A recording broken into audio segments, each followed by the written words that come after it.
Noor Saadeh. She is an American convert to Islam, amazing lady with fabulous information to share with us today about her faith. Noor, welcome. Welcome. Thanks very much, Siobhan. Appreciate it.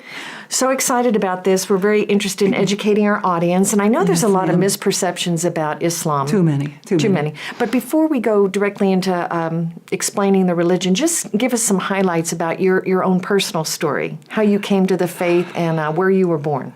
I was born in Appleton, Wisconsin, and started singing and performing professionally when I was a child. Just always was singing, and worked my way up to studying classical music in college, and found myself in New York City eventually, where everybody goes, and was singing with New York City Opera and in their education department, and made my debut at Carnegie Hall.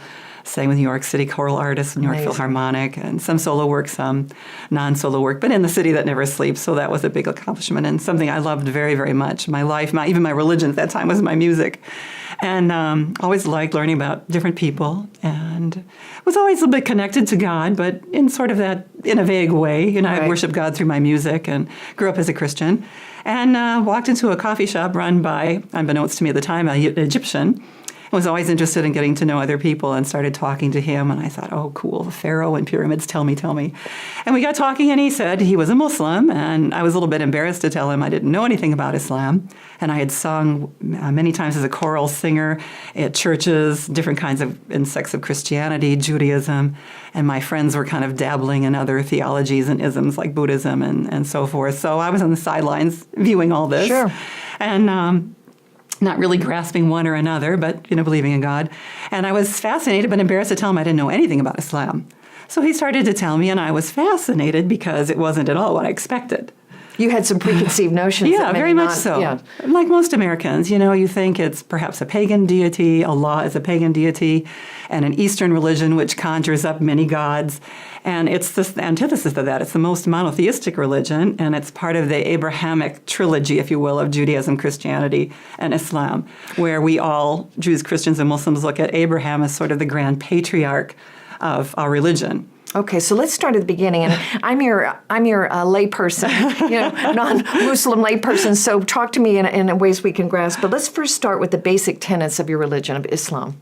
Well, it's very monotheistic, as I said, probably the most monotheistic of all faiths, in that the worship of one God. God is the creator and sustainer of the universe. And what drew me to Islam was the concept that it was one revelation from God, the same God. Everyone worships the same God. It was the same revelation passed down through pious men called prophets or messengers. And we have the same story of Adam and Eve, and Adam was close to God and knew everything about him, but subsequent generations fell away from God and from his original message. God would send a messenger to bring them back to the original revelation, to the original message of how to worship him. And this was passed along from Adam to Noah to Abraham, Moses, Jesus, and finally Muhammad. And this blows people away in America to hear this. Like, what? We have all this similarity. It seems so different. It seems we always strange. focus on the differences, don't we? Yeah. So, well, let's talk about those differences, or maybe more importantly, the misperceptions that Westerners have about Islam. Well, the big perception is that we're terrorists. And I see where that's coming from because there's a lot of strife going on in the world and a lot of fighting. But if we look at actually the name Islam, and just a quick lesson in Arabic, Arabic words are made from a three-letter root verb. And you hear that sounds SLM if you listen to Islam, Salam, Muslim. You keep hearing this SLM combination. And it comes from the root word salama, which is peace or submission. As in submitting to God, you find peace. So the religion of Islam is submission to God and finding peace in that surrender. And then a Muslim, if you put mu in front of something, it becomes that person who does it or who does the is practice part of that. Yeah, so a Muslim, not a Muslim, or we have so many different pronunciations, but the most correct is Islam and Muslim. Muslim, yeah. Okay. And now you've got a very unique story, being that you're born in this country, as you said, you grew up Christian. So when you converted to Islam, were you accepted just as much as if somebody who had been born into the faith? Sometimes you're kind of a celebrity when an American embraces Islam. And I embraced it quite quickly and quite strongly. Once I read through the Quran, I was very convinced that I was onto something important and truthful. So I came in, and I was an older woman. I was about 36. I was not a child, and had already been very independent, living on my own and so forth, and traveling a lot, reading a lot. So I came in strongly, and initially the first community rather treated me like a celebrity. And I did a lot of talking about it also, and Was that trying here to get in the the United community. States? Yes, here in my community, back in Appleton, Wisconsin. I went back home to live with my mom and found a Muslim community in my backyard, practically. In Wisconsin? In Wisconsin, yeah. Well, speaking of your mother, how did she react to the news that you had converted to Islam and you essentially had walked away from your singing career at that point? Yeah, I did. Wow. That was probably harder than the whole conversion to Islam part. Most of us women that convert to Islam, our parents don't have so much a problem with the religion as they do with the dressing. Yes. It's like, okay, what you believe in your heart is fine, but we don't want to know about it on the surface. So that's where my mom and I kind of locked horns a little bit, which was sad because we were very close always. Sure. Well, that's interesting. And again, in a next video, we're going to be talking about women and Islam, and we will address the hijab and the scarf there as well. Again, a lot of misconceptions about that. So, okay, Sid, you were accepted as a celebrity, being a convert, which again... Well, it's a big deal. An American woman becomes a Muslim. People were very happy about that. We hear other stories in other communities where people are sort of feted when they first become a Muslim, but then they're forgotten. Mm-hmm. And that's a big issue in our community, that we don't have the programs in place sometimes to take care of the converts, or reverts as we sometimes call ourselves. To really help them stay in the community. And the loneliness will send people out in a way again. Because you have a family that you're on the outs with a little bit, right, because they don't understand what you're doing. And again, with the social media is really hurting us a lot these days. Oh, absolutely, yeah. So, well, let's talk about, before we get into that, because obviously that's a big issue. Yeah. What do Muslims believe about other religions in terms of tolerance or? This is what's lovely about it. What people don't know is how tolerant we must be according to the Quran, which is our holy book, which we believe is a divine revelation from God given to Muhammad through the angel Gabriel. And we believe each and every word is from God himself. And then we use the prophet Muhammad as an example of acting out what we're supposed to do. And tolerance and acceptance, and no man is greater than another man based on color or financial status. The one who is the best in the community is the one who has the most awareness of God in his daily life. Right. So it's not based on your finances, your wealth, your the accumulation, earthly things that people... who you are in your community, all those earthly things, yeah. And people are people. Are there Muslims that throw that out the window? Of course. Sure. But it always comes down to a humanity issue and a humankind issue more than a religious issue. Absolutely. Our faults are, we can go two different ways as human beings. We can choose the right or the wrong. Okay, well then again, let me ask you this about Muslims' views toward Jews. There's obviously a great deal of tension in the Middle East right now between Israel and a lot of Middle Eastern countries. So how would you address that? Well, the Jews and Christians are called in the Quran the people of the book. In other words, you have shared divine revelations with us. We believe in the Torah of Moses. We believe in the gospel of Jesus. I have to say the original sources of those, we believe that a lot of it has been changed.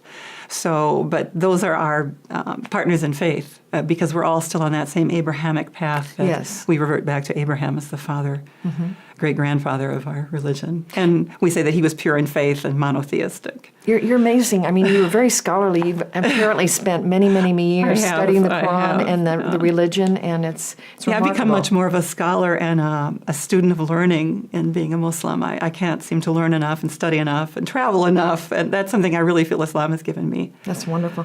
Okay, let me talk about the recent events with the extremist groups, particularly the horrific acts of ISIS. Yeah. So as a Muslim and you're trying to practice your faith and be a good citizen, you see this going on in the Middle East. Everything is horrific. It's all over social media, all over mainstream media. So how, in your opinion, how are mainstream Muslims dealing with this that's going on right now that unfortunately ties back to your people? Other than ducking our heads down, and refuting it all the time. From all our leaders everywhere, refuting that this has nothing to do with Islam. And again, a religion that purports to be a vessel of peace, it seems very incongruous that there's all this strife going on and horrible acts done in the name of Islam. These tend to be more political, and what we find in the people who commit these acts, when asked about their religion, they really don't know it very well. There's an excellent book on the market right now called Radical, about a young man who was of Pakistani origin who grew up in Britain, and he joined a radical element, but really didn't know much about his religion. He was fighting more for himself as a Pakistani and then as a Muslim, and he ended up, unfortunately, spending some years in an Egyptian prison for promoting this group that he was part of. And actually, he found his religion and came out of prison saying, I disown these people. They aren't following Islam at all. And you tend to find this, in the stories. We have jokes about finding books, Islam for Dummies in the back seat of cars of some of these radicals. So but what does that tell you? That's exactly right. Yeah. A lot of the wars are in the name of religion, but as you said very rightly, it's mainly about power. It's power, yeah. And it always has been. And we look back to, Christian history also. We had some very corrupt popes. And, absolutely. A lot of things done in the name of religion, but done for political power, for greed, for those types of things. We look at the Crusades. They were told, if you fight in the Crusades, we'll buy your parents out of purgatory. Right. And, of course, they sent the poor people down on this premise, but actually it was for land grab and other things. Not the Holy War, they called it. You share your time between Amman, Jordan. You have a home in Amman, Jordan. You have a home in Dallas, Texas. How have you been accepted? Have you ever had any backlash recently, particularly in the last few months, as a Muslim living in Dallas, Texas? I have to say never. Wow. I am very fortunate. I have never gotten backlash anywhere as a Muslim. I've never been name called or said something about my scarf or told to go back where I came from, which would be Wisconsin. So I think sometimes, too, when people sense that you're very proud of who you are. I mean, I love my scarf. I identify very much with myself as a Muslim, and I'm proud of that identity. And I think people sense that. Absolutely. And then, people tend to prey on some of those women who are walking like, oh, my scarf, oh, I'm a Muslim, what are they going to say? And they attack people like that. Right. So I think it has a lot to do with a self-esteem issue and the confidence you have as who you are, which, again, as women, right? No mean girls. Got to promote that. I got my button on. She's one of our I really promote no mean girls because, unfortunately, we find it in religious groups big time, too. My next blog. Some of the meanest behavior is done in religious. That's going to be my next blog, I think. Absolutely. No. Give me a high five on that. All right. Okay, so now let's talk about Sharia law. Oh, okay. Again, misunderstood. A lot of completely. misperceptions about this. So would you explain very clearly to us the definition of Sharia law as it relates to Islam? Well, there are specific laws that, again, can sort of change according to culture, change according to time, and that's what Sharia law is comprised of. Basic things that are okay for Muslims and forbidden for Muslims to do. Where we would like to see it implemented as the Jews have implemented some of their laws within the political system in America, and it's great for women. We have some rulings that, when a man and woman marry, her possessions, her money does not automatically transfer into a joint account. Whatever she comes to the marriage is hers. With her money, with her inheritance from her family, whatever, if she's working, she doesn't automatically give that to her husband. Muslim women don't change to their husband's name. They retain their family name. I opted a little bit differently because I wanted that whole Muslim personality thing. So I took my husband's name. But so there women are keep options. Their names. Yeah, and it's just, again, in terms of marriage, in terms of divorce, in terms of inheritance, we would like the United States to be open to some of our rulings so that judges can rule fairly for Muslims. And they're great rules. I mean, the Sharia has nothing to run away from. Actually, women would be very happy to implement some of our rules. And again, it's nothing about having to wear hijab or polygamous marriage or anything like that. Okay, but what does the word Sharia mean? Basically, it's a law. It's the word for law. Law. Yeah. So again, another misperception, the way you've just described it to me, it's not a very repressive law. No. Actually, for women, it's an awesome law. Okay. Yeah. But then I hear about reports in the Middle East about Sharia law where women are beaten if they their heads are uncovered, or they go out without a male escort. Yeah, this is where we have to talk culture versus Islam and how Islam is practiced in some places. Okay, so it varies from country to country. It can vary a lot. For example, Saudi Arabia seems very oppressive to me. In not certain cities, not the whole country, but, and they dictate how a woman must dress, and there are some religious police that go on and enforce this. So this is not part of Islam at all. Right, so people take Islam and tweak it to their particular cultural... Yeah. Okay. And it can be tweaked. That's the beauty of it. There are some verses that are in the Quran that are literal and some that are metaphorical. And actually the literal ones are the ones that the laws are based around to some extent. For example, we don't drink alcohol, that's forbidden. We don't eat pork, that's forbidden. Relations outside of the marriage bond are forbidden. Those are forbidden things. That doesn't mean we're going to come into a democracy and say, hey, you got to do what we're doing. Right. We're going to forbid your alcohol and this and that. No, this is for us. We can't impose our law if it's not a Muslim nation. A nation that chooses to be Muslim, then we cannot impose any laws. We're just asking for a few addendums, that will help us in terms of those legal contracts like marriage and so forth. Gotcha. Okay. So let's talk about the 72 virgin deal when you die. The Vestal Virgins. Yes. Well, Please explain this to me. This is one too I have to research a lot more about. But there's a lot of talk about paradise and hellfire. One of our main beliefs as a Muslim is to believe in a hereafter. So and how do you define hereafter? Would you say heaven, like heaven and Christians hell, do? yeah. So you do believe in heaven Oh, yeah, and hell? definitely, Okay. definitely. Okay. So heaven is described, and particularly this was an audience, the initial audience was Arabia, where it's very dry, there's very little water. It was described as a garden. A lot of greenery, a lot of flowing springs. You're sitting back on velvet couches and the fruit just comes to you when you think about it, and you have people serving you. And we know guys, men, okay, they have to marry woman, but they're always dreaming of 31 flavors, right? Yes.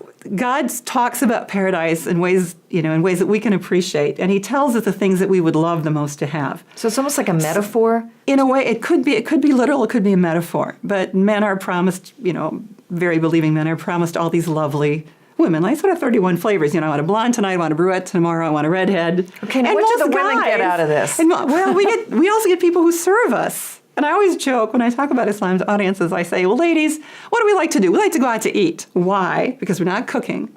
Mm-hmm. We're being served, and we're not doing the dishes. And we love that. Don't we love that? Absolutely. And then we get this cutie guy serving us to boot. Sounds good to me.